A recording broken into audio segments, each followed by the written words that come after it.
Cultura. This is the Tagalog word for culture.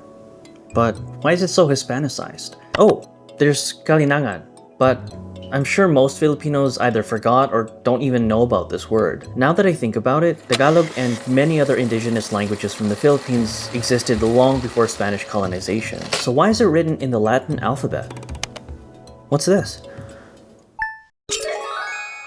Tagalog, or in its standard form, Filipino, is one of the many languages of the Philippines spoken by over 83 million people. If you've seen it in writing before, you probably would have noticed that it's written in the Latin script. What you probably didn't know is that this widely spoken language used to have its own script. This is Baybayin.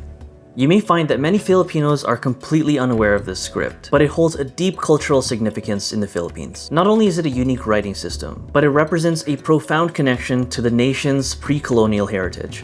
Like a lot of things lost from colonialism, Baybayin's history reveals a rich legacy that reflects the intersection of art, language, and identity in Filipino culture. The origins of Baybayin can be traced back to ancient times, believed to have emerged around the 9th century in what is now the Philippines. This script was primarily used by various ethnic groups like the Tagalogs, Visayans, Ilocanos, and Bicolanos, among others. What I found really cool was that Baybayin was used to inscribe the language onto palm leaves. Baybayin is an abugida, a writing system where characters represent a consonant with an inherent vowel, modified by diacritical marks to indicate other vowels.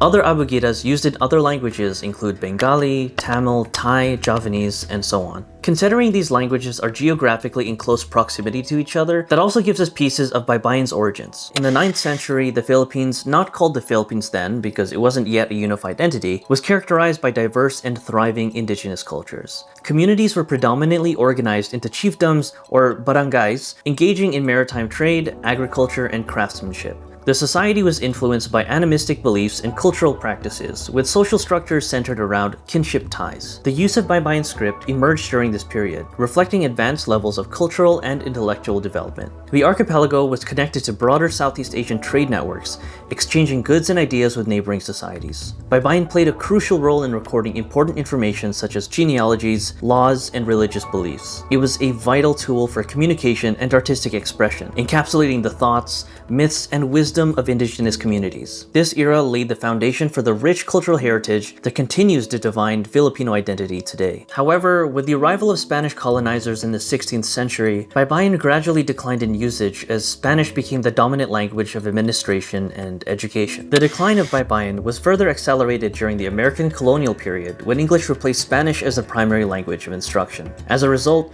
subsequent generations of Filipinos were increasingly detached from their pre-colonial heritage, and the use of Baybayin dwindled to near extinction. I personally find this to be a big part of the reason why today many Filipinos, including myself, feel like we have a loss of identity. What was there to be proud of when a huge part of my culture was being erased before I was even born? Today, Baybayin faces the risk of fading into obscurity. Many Filipinos are no longer familiar with this ancient script, and efforts to preserve and revive it are limited. The reasons for its decline are multifaceted, including historical displacement, lack of institutional support, and the pervasive influence of globalized cultures that prioritize Western scripts. Now, we've seen that languages, scripts, and even cultures come and go. But it's so hard to be okay with letting go of something so deeply connected to a culture. Something that Filipinos can be proud of more than what they are today. Something more than just Manny Pacquiao or beauty pageants or chicken adobo. Sure, all of these things are great and can bring Filipinos together. But if we really think about it, isn't there more to culture than just its subcultures? Also, did you know that Spanish has influenced up to 33% of Tagalog and probably other Filipino languages, especially since the writing system has been Hispanicized and more Filipino vocabulary is being influenced by English these days. Although it may or may not be likely, it's just scary to think about the Filipino language being slowly erased. That's why I think that the revival of Baybayin would contribute to linguistic diversity and would promote multilingualism in the Philippines. It encourages the study and the appreciation of local languages, enriching the country's linguistic landscape and encouraging cultural exchange. As a creative person myself, it's hard to ignore that Baybayin holds artistic value, serving as a source of inspiration for contemporary Filipino artists, designers, and writers. Its unique aesthetic qualities and historical significance provide a platform for creative expression and innovation. The good news is that there are already ongoing efforts to revive Baybayin. Last year, in 2023, the House of Representatives took action during the previous Congress to revive Baybayin and other Philippine indigenous and traditional writing systems. They initiated efforts to promote,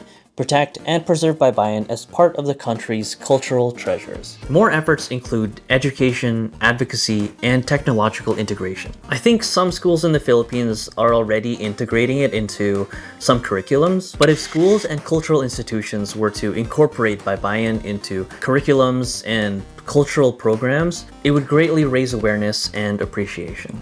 Another thing that would be helpful would be mobile apps or online resources to make Baybayin more accessible and maybe even be useful for practical use. Increasing the accessibility of the script itself would make it more relevant in a modern context. As a studying linguist myself, I have an abundance of keyboards on my phone. Baybayin isn't available by default on an iPhone or an Android, but someone has probably made an app for it. And hey, I'm sure many linguists like me would love to add another keyboard to their arsenal. To wrap it all up, the revival of Baybayin is not merely a nostalgic pursuit, but a vital endeavor to preserve and promote Filipino heritage. By revitalizing this ancient script, Filipinos can reaffirm their cultural identity, celebrate linguistic diversity, and honor the enduring legacy of their ancestors. Keeping Baybayin alive ensures that future generations can connect with their roots and contribute to a vibrant and culturally rich society.